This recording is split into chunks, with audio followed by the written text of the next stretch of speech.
Alléluia. Bonjour bien-aimés, bonjour bien-aimés. Bienvenue à notre émission Fraîche Onction. Bonjour, bonjour, bonjour à tous ceux qui sont déjà éveillés.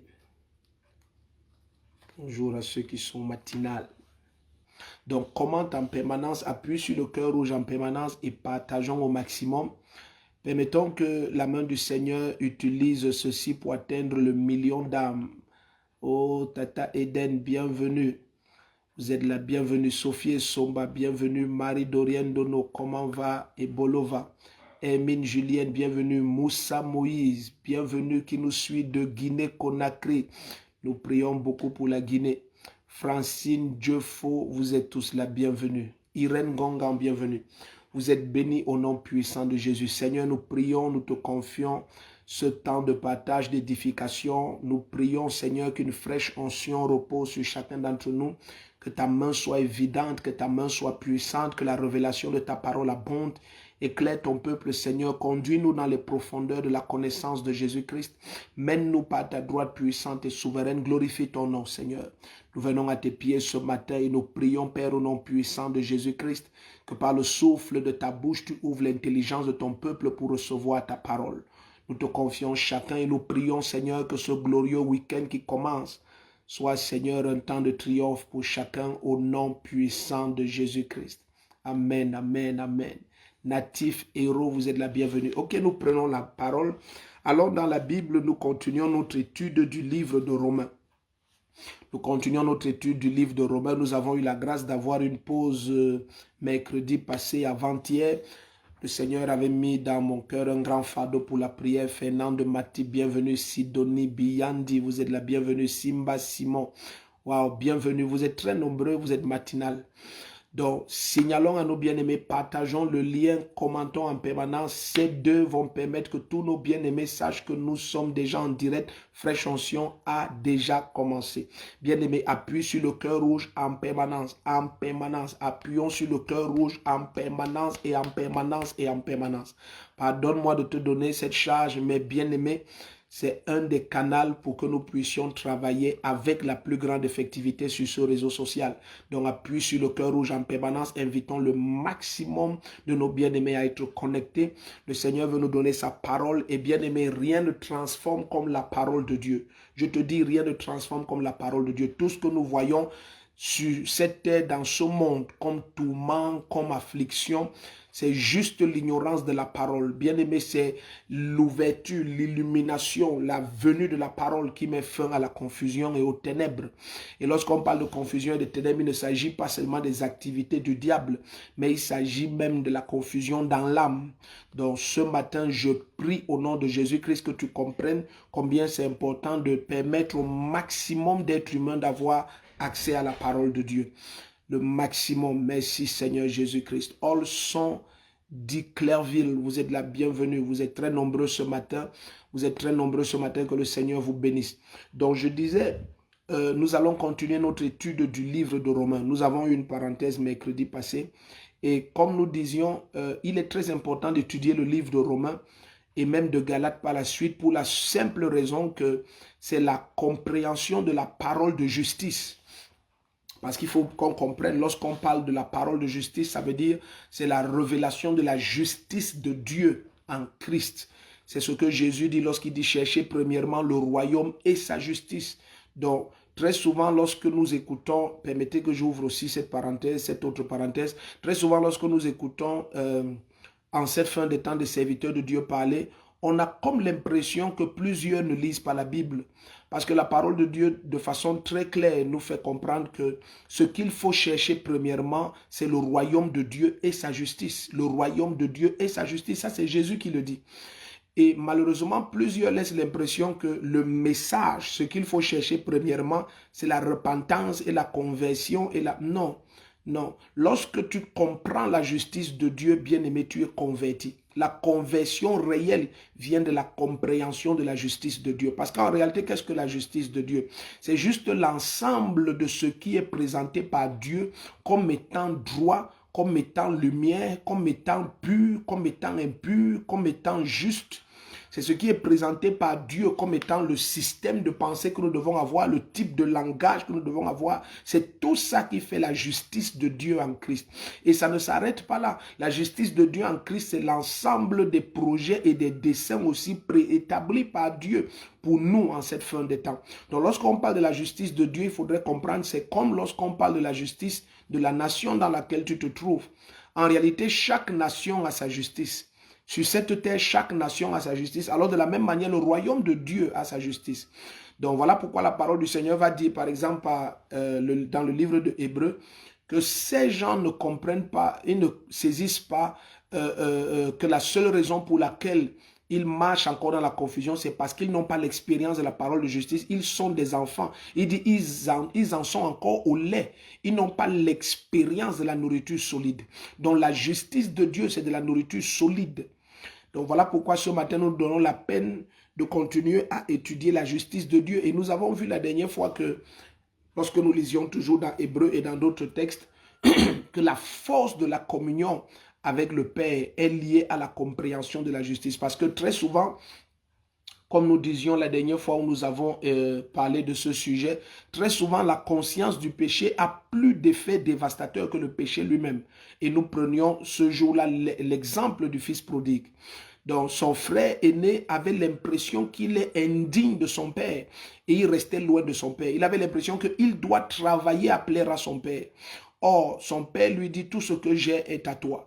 Tout ce dont dans ma justice, son père lui disait, dans ma justice, je ne travaille que pour vous. Tout ce que j'ai est à toi. Tout ce que j'ai est à toi. Mais il avait comme l'impression qu'il devait mériter cela parce qu'il ne comprenait pas la justice de Dieu. C'est comme de nos jours. Lorsqu'on ne comprend pas la justice de Dieu, on ne comprend pas qu'il a fait de nous une nation sainte. Il a fait de nous une nation sainte. Dieu ne peut pas dire qu'il a fait de nous une nation sainte et nous passons le temps à dire que nous sommes des pécheurs. Non, il y a quelqu'un qui ne comprend pas l'évangile. Il a fait de nous une nation sainte. Si je lis dans 1 Pierre chapitre 2, verset 9, si je lis dans 1 Pierre chapitre 2, verset 9, il dit, vous par contre, vous êtes une race élue, un sacerdoce royal, une nation sainte, un peuple racheté, afin d'annoncer les vertus de celui qui vous a appelé des ténèbres à son admirable lumière. Donc il dit, vous par contre, vous êtes. Et vous vous souvenez, le Seigneur va dire par la bouche de Moïse que si vous pratiquez la loi, alors vous serez pour moi une nation sainte, un sacerdoce royal. Donc dans l'Ancien Testament, il fallait pratiquer la loi. Il fallait plaire à Dieu en pratiquant une loi que Dieu lui-même savait que vous ne pourrez jamais pratiquer. Et la raison pour laquelle Dieu donnait la loi, il a dit, c'était afin que Israël soit coincés dans le péché et comprennent que lui seul Dieu peut les sauver. Donc le Seigneur donnait la loi pour montrer aux hommes que vous ne pouvez pas vous sauver par vous-même. Vous ne pourrez jamais pratiquer tout ceci. La totalité de la loi était faite d'un ensemble de prescriptions, d'ordonnances, les 10 commandements qu'on appelle les commandements. Donc il y avait toutes sortes de choses dans la loi. En réalité, la loi était tellement terrible qu'on te demandait de ne même pas faire ton habit avec 2 sortes de fils.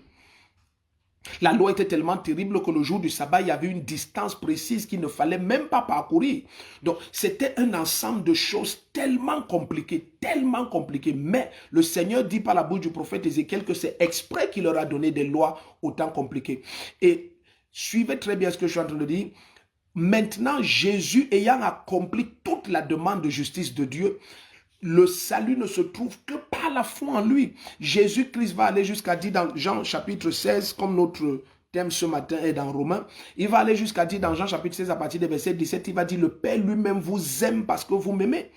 C'est aussi simple que ça. Il dit le Père lui-même vous aime parce que vous m'aimez. Il ne dit pas le Père vous aime parce que vous avez pratiqué toute la loi. Non. L'apôtre Paul va par exemple écrire à l'église de Galates. C'est pour ça qu'il faut qu'on étudie aussi le livre de Galates par la suite. Parce que les chrétiens de Galates avaient le souci que beaucoup de chrétiens ont aujourd'hui. L'apôtre Paul va leur dire au chapitre 3, il va dire, vous Galates insensés, qui vous a envoûté?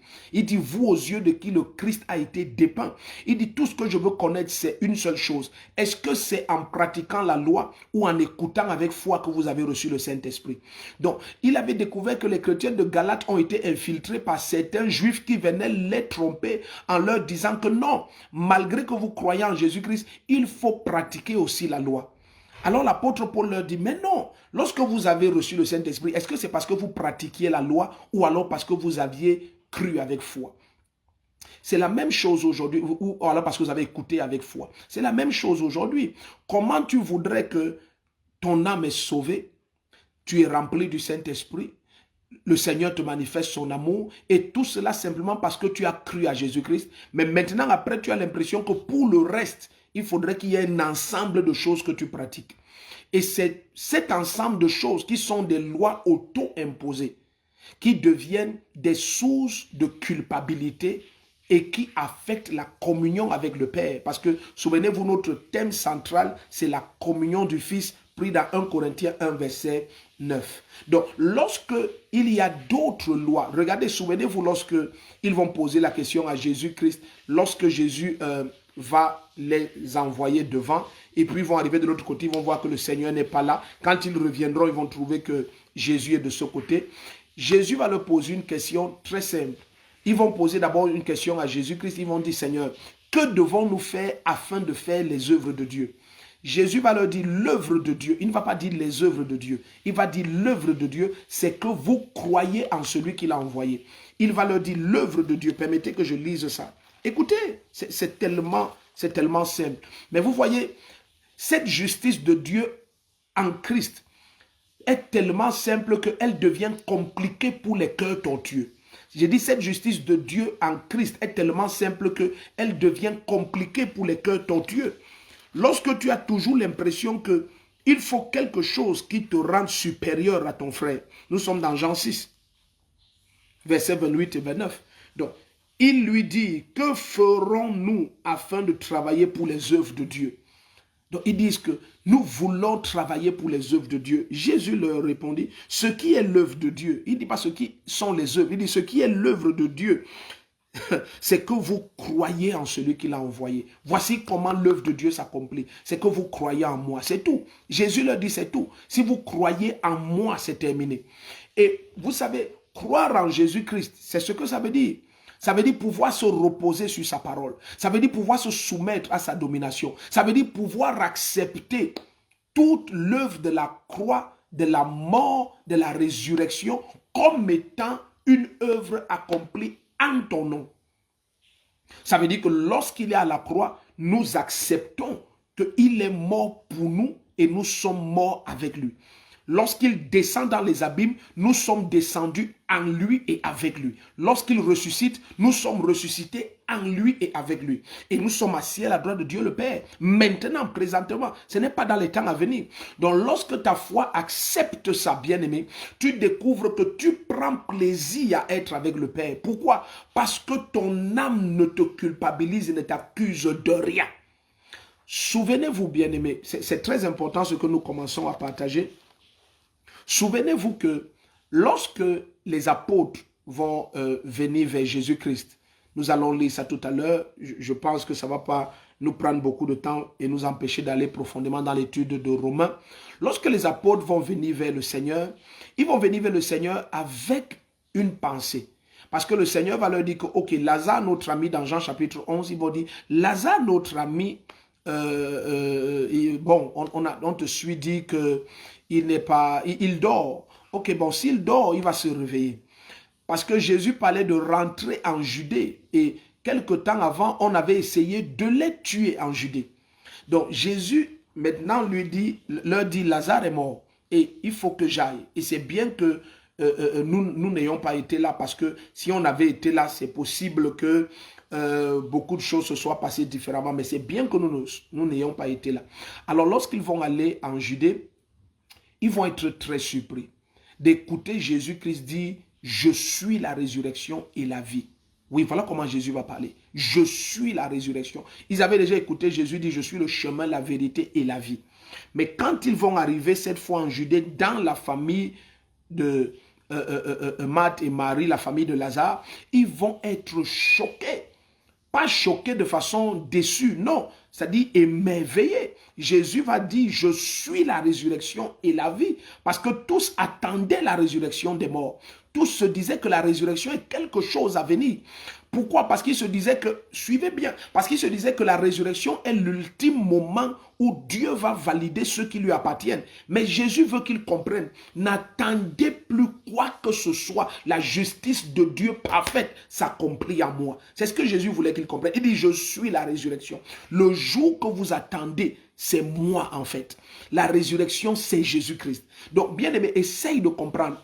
C'est facile pour les chrétiens d'accepter que quand ils sont en Jésus-Christ, ils sont sauvés. C'est facile pour les chrétiens d'accepter que quand ils sont en Jésus-Christ, ils ont de l'autorité. C'est facile pour les chrétiens d'accepter que quand ils sont en Jésus-Christ, pour certains, ils ont la vie éternelle. Mais c'est difficile pour plusieurs d'accepter que quand ils sont en Jésus-Christ, ils sont indestructibles. Je dis bien indestructible. Mais pourtant, c'est ce que Jésus-Christ a dit au départ.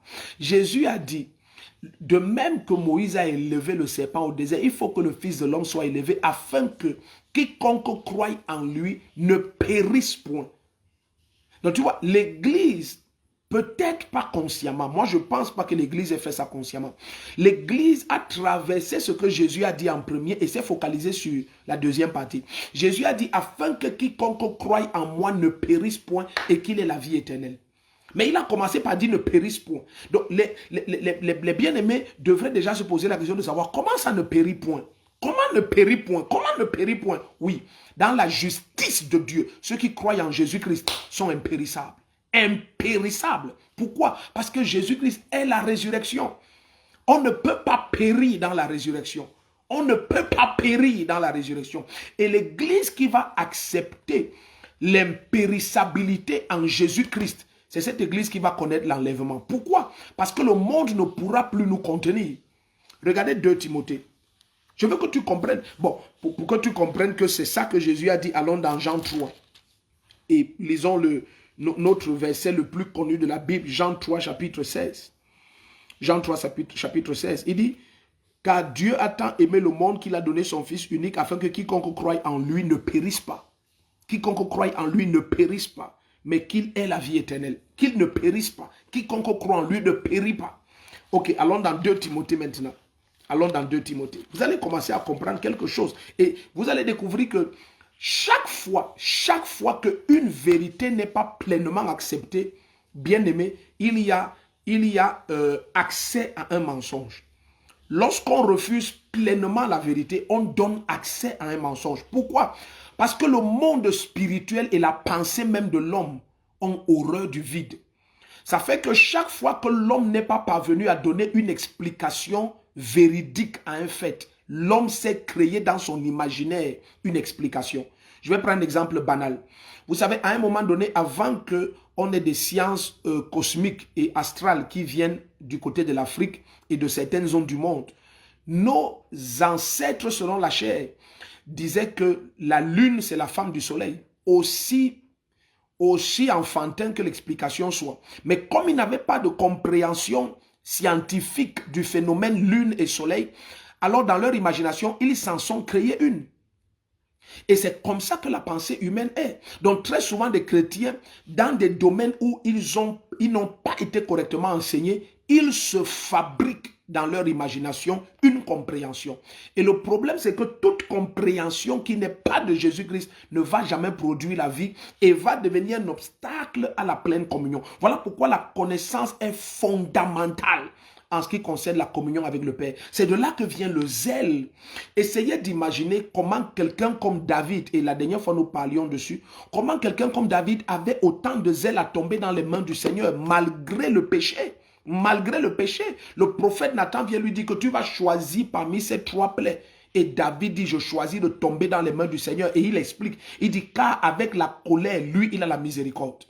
Écoute, quelqu'un n'est pas né de nouveau, mais il a une telle compréhension. Mais tu vois, de nos jours, pour que tu comprennes que beaucoup de chrétiens mal comprennent la parole de justice, très souvent, dès lors qu'un chrétien peut-être a l'impression que ce qu'il a fait attristerait le cœur du Seigneur. Sa première réaction, c'est d'abord de se retirer de la communion des frères.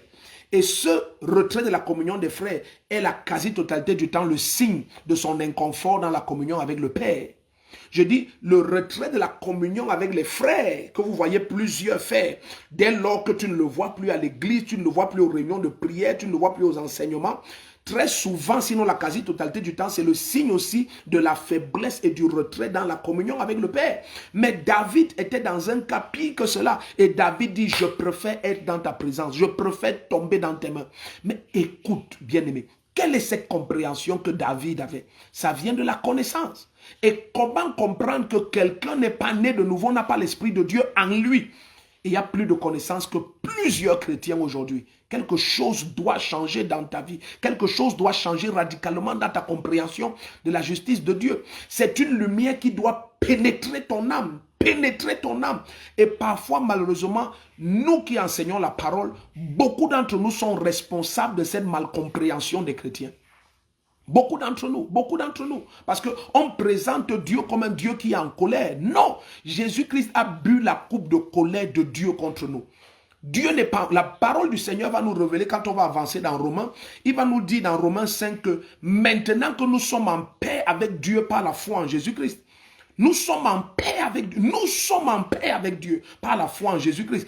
Notre paix avec Dieu n'est pas due à ce que nous ne faisons plus ou bien ce que nous faisons. Non, c'est à cause de notre foi en Jésus-Christ. Nous sommes en paix avec Dieu.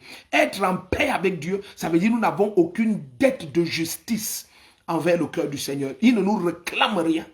À cause du sang de Jésus-Christ. À cause du sang de Jésus-Christ. Nous sommes en paix avec Dieu. Laisse-moi te lire quelque chose dans 2 Timothée 1. Ça va te bénir. 2 Timothée 1 à partir du verset 9. N'oublions pas, nous étudions le livre de Romains. On va basculer là-bas tout de suite. 2 Timothée 1 à partir du verset 9, il dit, c'est lui qui nous a sauvés et nous a adressé un saint appel, non à cause de nos œuvres, mais à cause de son propre dessein et de la grâce qui nous a été donnée en Christ Jésus avant les temps éternels. Verset 10, il dit, cette grâce a été manifestée maintenant par l'apparition de notre Sauveur. Excusez-moi. Et c'est bien qu'il dit sauveur. Il dit cette grâce a été manifestée maintenant par l'apparition de notre sauveur Christ Jésus, qui a réduit à l'impuissance la mort et mis en lumière la vie et l'immortalité par l'évangile. D'autres versions disent l'incorruptibilité, mais c'est le même mot. Si tu vas dans 2 Pierre 1, tu vas revoir encore le mot incorruptibilité. Incorruptibilité. La Bible va nous... Allons le lire ça. Donc tu vois, Jésus met en lumière la vie et l'immortalité. Jésus-Christ met en lumière la vie et l'immortalité. Comment il met en lumière la vie et l'immortalité? Bien aimé, en sa résurrection et son ascension, il a prouvé que tout ce qui est élément physique et spirituel dans ce monde n'ont pas la capacité de détruire un homme. Mais si il est entré corporellement dans le séjour des morts et est ressorti corporellement du séjour des morts, ça c'est le triomphe, ça c'est le triomphe maximal sur la mort. C'est pour ça que dans 1 Corinthiens 15, il est dit, mort, où est ton aiguillon? Où est ta puissance avec laquelle tu as maintenu l'humanité affligée? Souvenez-vous que Jésus est venu sauver ceux qui toute leur vie étaient captifs par la peur de la mort. La mort était comme le dernier ennemi terrible qui effrayait l'humanité. Jésus est venu à triompher de la mort. Il a mis en lumière la vie et l'immortalité, la vie et l'incorruptibilité. Allons dans 2 Timothée 1, tu vas voir. Est-ce que quelqu'un est connecté? Est-ce que quelqu'un est béni ce matin? Nous sommes dans 2 Pierre 1 à partir du verset 3. Donc c'est très important que ces choses soient clairement comprises et établies. Clairement comprise et établie. Parce que lorsque ce n'est pas le cas, on a une armée de chrétiens diminués dans l'esprit, diminués dans leur communion avec Dieu. Certains communient avec Dieu comme des mendiants. Mais si, mais nous sommes exactement à la place de Jésus-Christ dans la communion avec le Père. C'est ce langage qu'il faut tenir dans la communion avec le Père, dans sa présence. Dans sa présence, il prend plaisir à ce que tu t'enquières auprès de lui, de ses projets pour l'humanité, de ses projets pour ta famille et les nations. Oui, nous sommes fils. La parole du Seigneur va aller jusqu'à dire que afin que Jésus-Christ soit l'aîné dans Romains 8, qu'il soit l'aîné d'un grand nombre de frères. C'est une famille. Dieu a accompli son désir d'avoir une famille en Jésus-Christ. Il a accompli ce désir. Regarde 2 Pierre 1 à partir du verset 3. Il dit, sa divine puissance nous a donné tout ce qui contribue à la vie et à la piété. Souvenez-vous que nous parlons de incorruptibilité qui veut dire aussi immortalité. Sa divine puissance, nous a donné tout ce qui contribue à la vie et à la piété, en nous faisant connaître celui qui nous a appelés par sa propre gloire et par sa vertu. Par elle, Par elle, sa gloire et sa vertu, tous les deux sont féminins.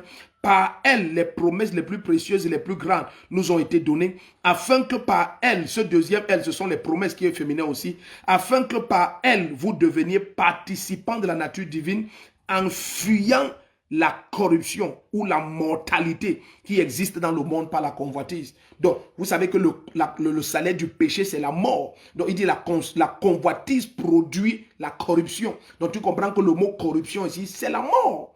Donc, Jésus a mis en lumière la vie et l'incorruptibilité. La vie et l'immortalité ont été mises en lumière par Jésus-Christ. Merci Seigneur. Donc allons dans le livre de Romains chapitre 2. Souvenez-vous, nous avons partagé déjà la dernière fois que le livre de Romains est partagé en deux grandes parties. D'abord, du chapitre 1 à 11, il parle des thèmes de doctrine. Il a comment dire ça, il présente divers thèmes de doctrine. Du chapitre 12 au chapitre 13, au chapitre 16 même jusqu'à la fin, il donne des instructions de vie pratique. Donc allons maintenant dans Romains 2. Romains chapitre 2, vous êtes la bienvenue. Bienvenue, vous êtes très nombreux connectés ce matin. Que la grâce de Dieu soit sur vous avec force. Que la main du Seigneur soit puissante sur vos vies. Nous sommes dans Romains chapitre 2 à partir du verset 1. Bienvenue à vous tous, bienvenue. Vous êtes très nombreux. Nina Manzuel, Micheline, Liliane, Karine Mpassa, Pasteur Miguel Ndouga, Marianne Anga, les ministres et les évangélistes et puis les ambassadeurs sont connectés. Estelle Manteya, Amel Inès Fingem, Rosebo, Asen Bik, homme de Dieu, comment ça va? Embrasse ma fille Véronique Bodo, Maringo Baba Nonga. Vous êtes nombreux. Léonie Lumière, Karel Leko, waouh. Malebraho Sapahanda. Merci Seigneur. Pasteur Jules Pical est connecté. C'est sérieux ce matin. Keno Magloire est connecté. Jean Lema est connecté. Vous êtes bénis. Romains 2 à partir du verset 1. Romains chapitre 2 à partir du verset 1. Romains chapitre 2. Nichu Guy Bertin est connecté. Pat le diamant capricieux. Oh, certains d'entre vous, vous êtes des fidèles. Alléluia. Il y a certains noms que je reconnais maintenant bien. Joanne Walal, bienvenue. Bienvenue, vous êtes béni. Andino, vous êtes béni. Justine White, la gloire, bienvenue. Ok, Romains chapitre 2 à partir du verset 1. Suivez très bien, suivez très bien. Donc, lorsqu'il y a cette compréhension de la parole de justice, oh, c'est différent. Tu as du zèle dans la présence du Seigneur. Tu as du zèle, tu as du zèle. Le zèle vient du fait que tu sais que le Père t'aime comme il aime Jésus-Christ. Il prend autant plaisir à ta présence que tu ne prends plaisir à sa présence. Ça devient une révélation. Je dis, le Père prend autant plaisir à ta présence que toi, tu ne prends plaisir à sa présence. Lorsque ça devient une révélation claire dans ton esprit, bien-aimé, tu n'es plus mal à l'aise. Tu n'es plus mal. Pourquoi? Parce que tu es fils pour l'éternité. Je me souviens un moment, c'est dans mon cœur comme ça, permet que je partage un peu ça. Je me souviens un moment, il y avait un débat qui n'avait pas de sens. J'étais tout jeune converti il y a plus de 20 ans maintenant. Et puis j'écoutais certains chrétiens débattre sur le fait que est-ce que le salut est éternel ou on peut perdre le salut? Et tout jeune converti que j'étais, vraiment tout jeune, tu vois, quand le Seigneur fait grâce, il fait grâce. Tout est grâce. Tout jeune converti que j'étais, je me posais la question de savoir comment on va perdre le salut puisqu'on l'obtient par la foi en Jésus-Christ. Est-ce que la personne peut retirer sa foi en Jésus-Christ? J'étais tout jeune. En fait, c'était ma limite de compréhension. Non, il y a même plus de 24 ans. Il y a en tout cas 23 ans et plus.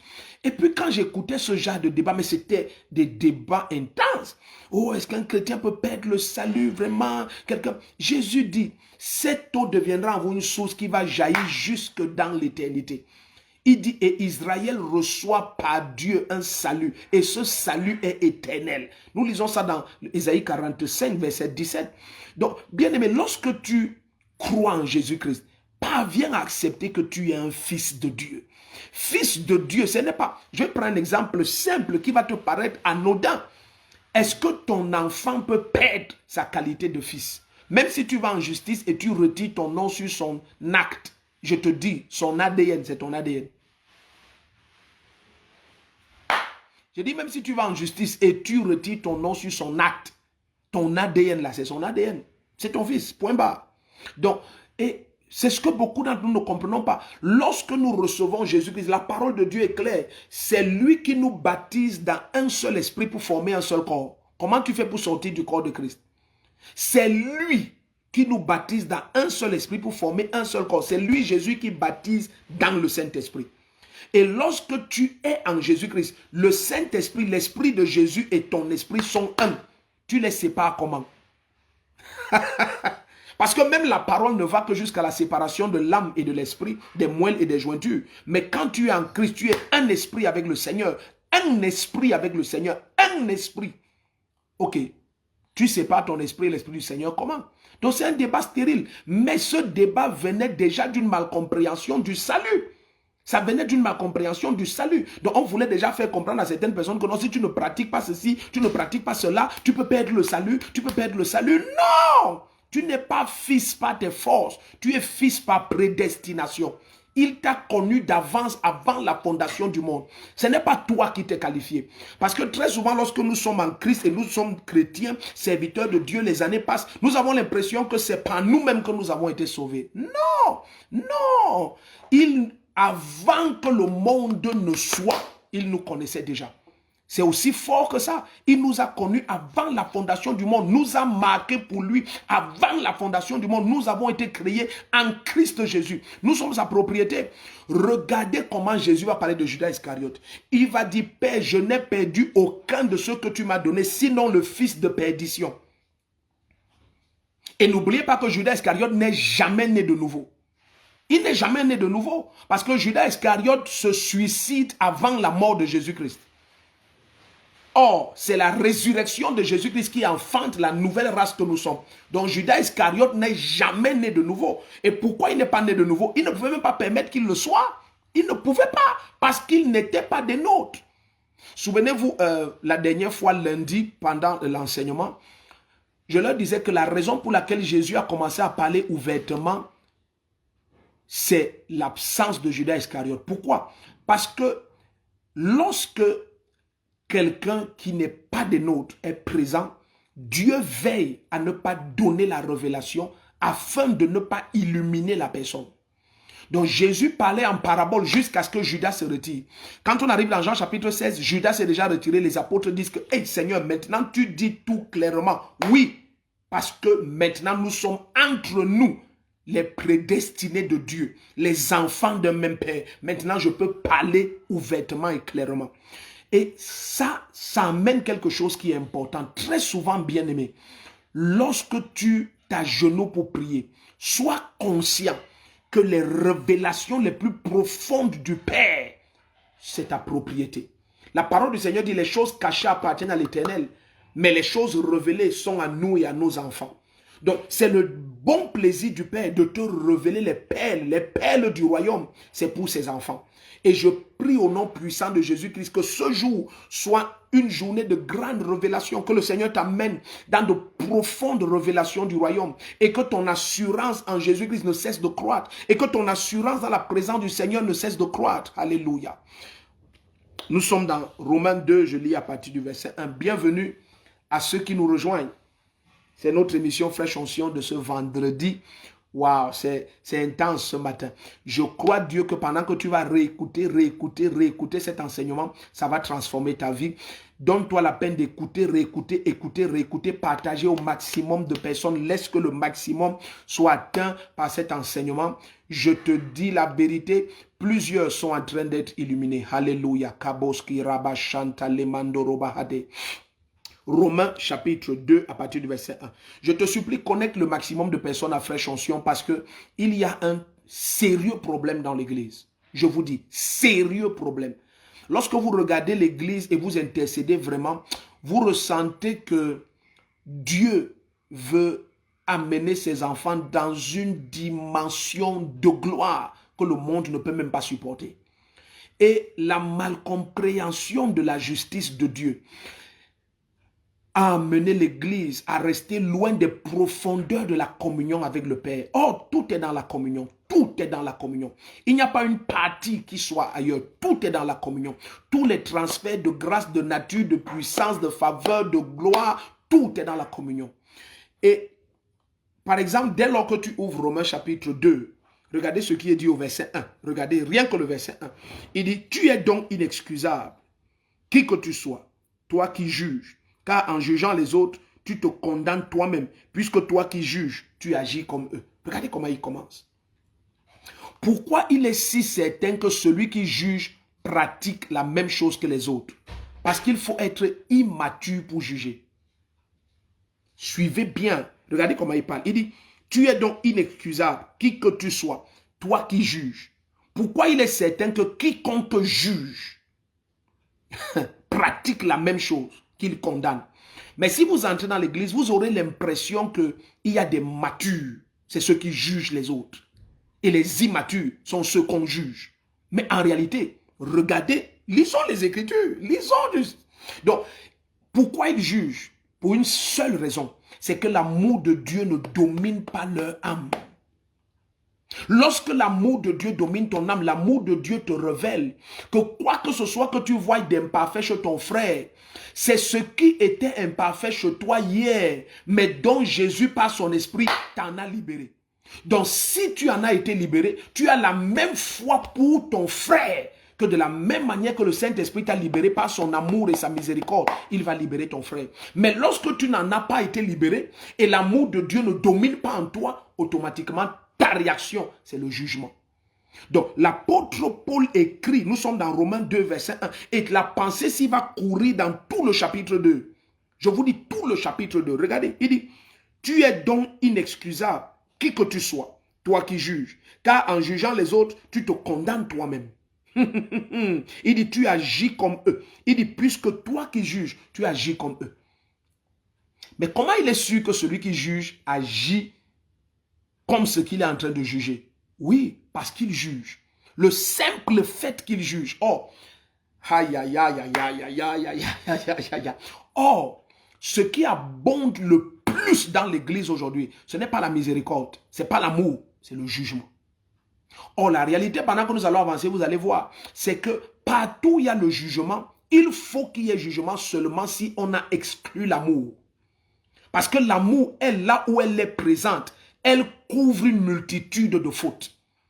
L'amour est capable de te faire passer sur des milliards d'offenses. Tu as bien suivi ce que je dis. J'ai dit, écoutez comment Jésus parle. Jésus va aller jusqu'à dire qu'il faudrait que tu sois capable de pardonner à ton frère en une journée 77 fois 7.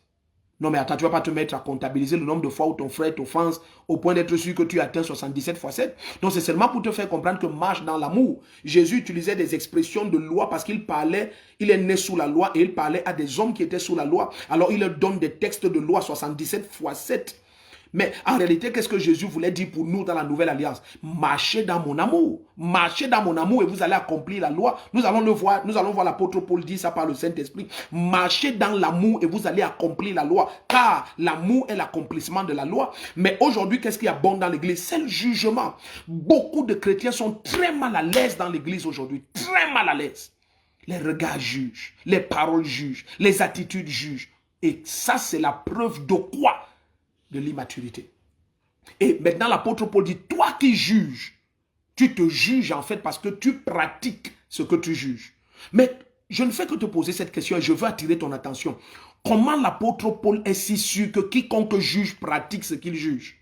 Quiconque, il dit bien quiconque, tu es inexcusable toi qui juges. Parce que le simple fait que tu juges, c'est la preuve devant Dieu et les matures que tu es charnel.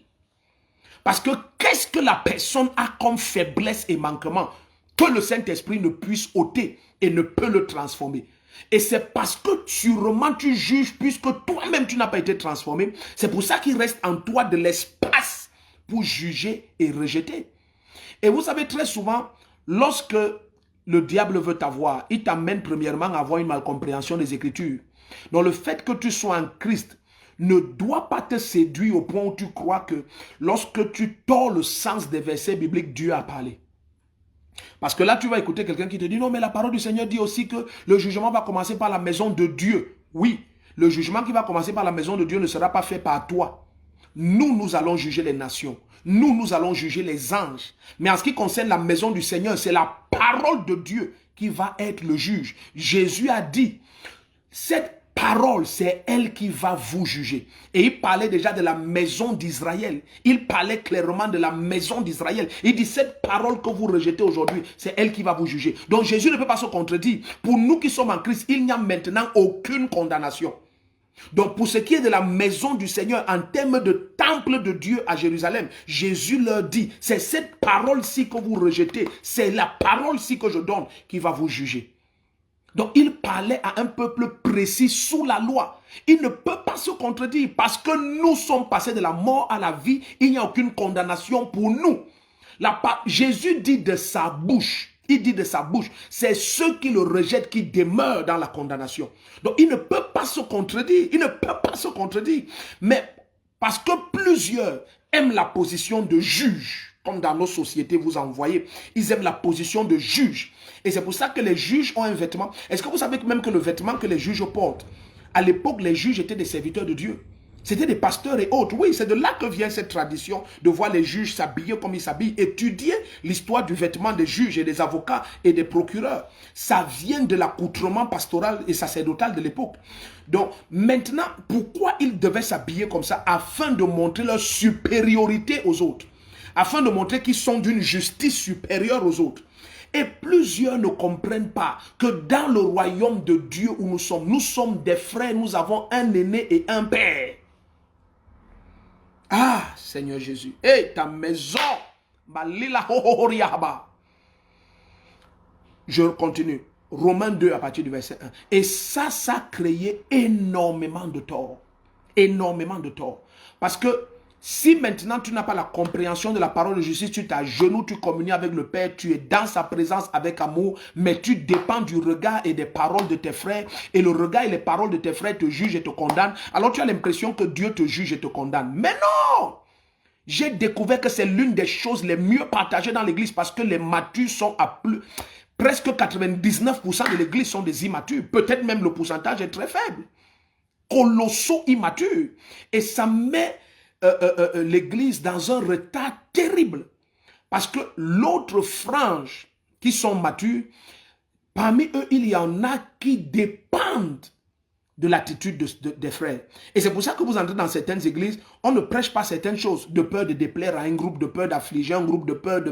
Mais non, mais non, mais non, mais non, mais non. La parole de Dieu est claire. Si tu marches dans l'amour de Christ, tu accomplis la loi de Dieu. Regarde.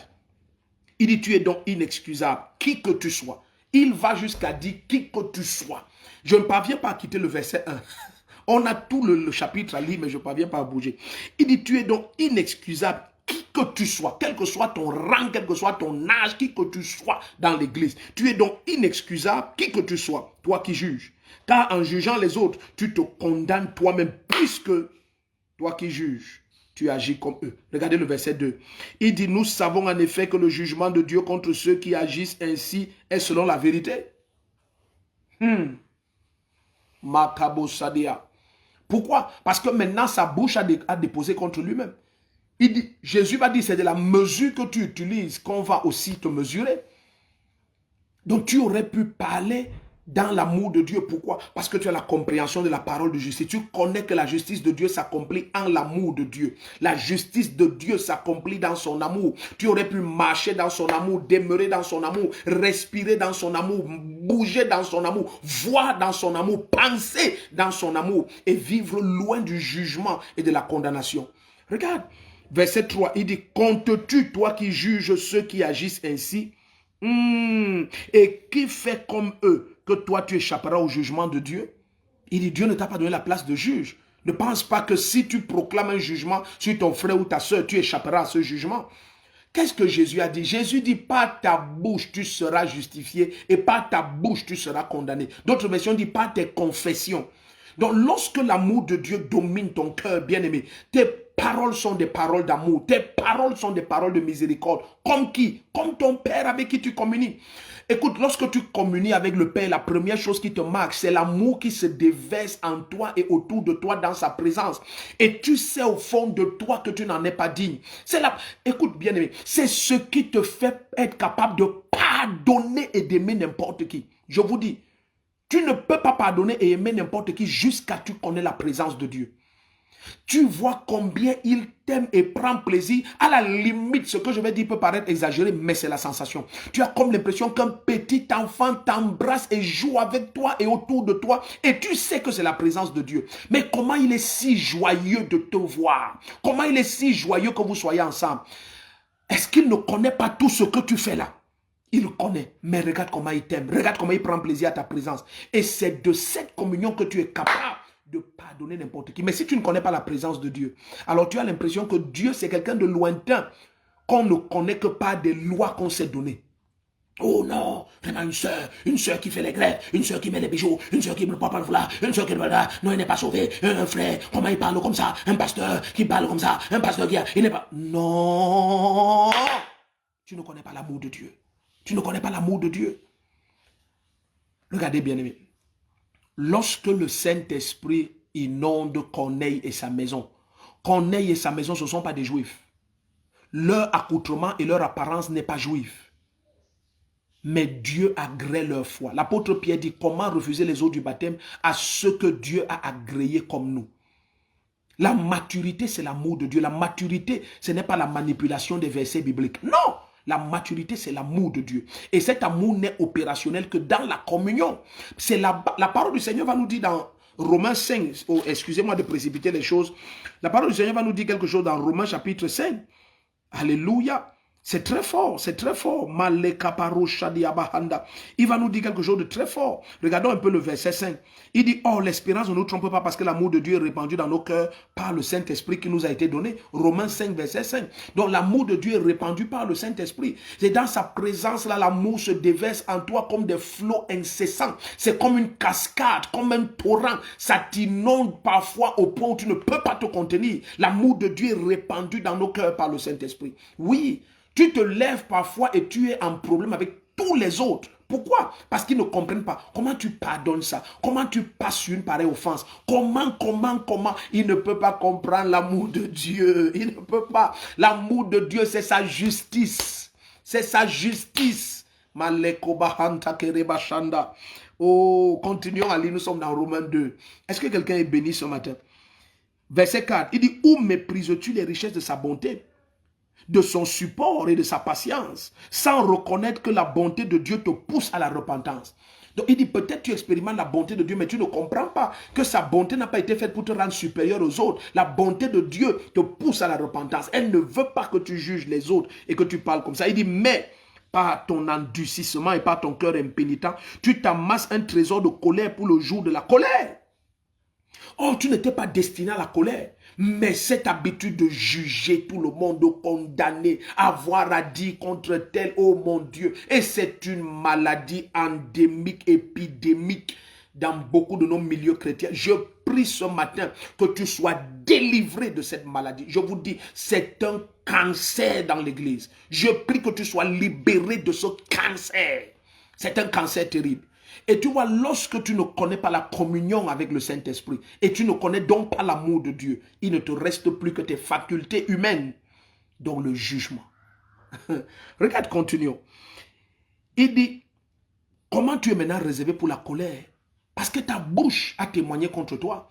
Ta bouche a dit tellement de choses. Ta bouche a proclamé tellement de jugements que maintenant, toi-même, tu passes sous un jugement. Mais tu peux retracter les paroles de ta bouche. Je prie que par la grâce de Dieu qui appelle à la repentance, que tu te repentes des paroles de jugement, de condamnation placées sur des bien-aimés, placées sur des frères et des sœurs, que tu te retractes. Alléluia. Regarde, continuons. Et il dit qu'il rendra à chacun selon ses œuvres. 2. Verset 7. La vie éternelle à ceux qui par la persévérance à bien faire, cherchant la gloire, l'honneur et l'incorruptibilité. Oh, aïe, aïe, aïe. Si on n'arrête pas ce matin, ça ne va pas finir. Regarde le verset 7. Il dit la vie éternelle est réservée à ceux qui par la persévérance à bien faire. Ça veut dire à marcher par la foi. Oh, alléluia. Par la persévérance à bien faire. Cherche la gloire. Quelle est la quête de ceux-là qui héritent de cette éternité avec Dieu? Il dit c'est ceux qui cherchent la gloire, l'honneur et l'incorruptibilité. Ça veut dire l'immortalité, l'indestructibilité. Regarde la quête d'un chrétien. La quête d'un chrétien doit être quoi? La gloire, l'honneur et l'immortalité. Indestructible. Rien ne meurt, ni tes affaires, ta carrière, rien. Indestructible. Kabora, et c'est ta quête. Je prie au nom puissant de Jésus, en accord avec ce Romains chapitre 2, verset 7, que tout au long de cette journée, de ce week-end, ta quête soit l'honneur, la gloire et l'immortalité. Que ce soit ta conscience, l'objet de ta méditation, l'honneur, la gloire et l'immortalité. Kabaluzi kamahantalia, peroko bahata kelebrosa. Que cette parole résonne dans toutes les fibres de ton être. Que cette parole résonne dans ton âme et ton esprit. Que cette parole envahisse ton être entier. Que cette parole sature tes pensées. Au nom puissant de Jésus-Christ. Que ce week-end soit glorieux. Que ce week-end soit rempli d'honneur. Oh, que tu voies la gloire du Seigneur comme jamais auparavant. Que cette parole résonne autour de toi. Que cette parole tourne dans ton âme en permanence, transforme tes pensées au nom puissant de Jésus-Christ.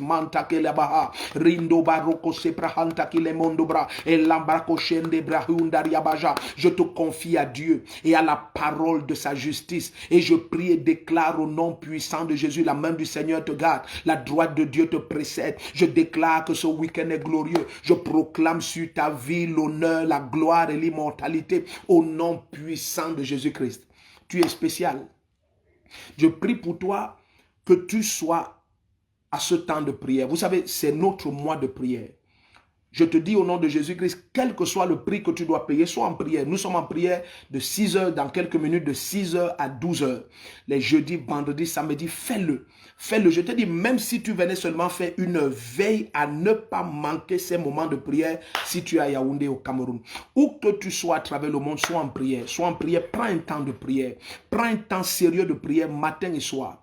Je t'aime beaucoup, la grâce de Dieu est sur toi. Je prie spécialement pour toi ce week-end parce que nous avons devant nous un dimanche extra phénoménal. Je n'exagère pas, les mots ne sont pas exagérés, extra phénoménal. C'est notre dimanche de transfert, de gloire, de grâce et de faveur. Je prie que tu sois là 6 heures, 9 heures ou 12 heures.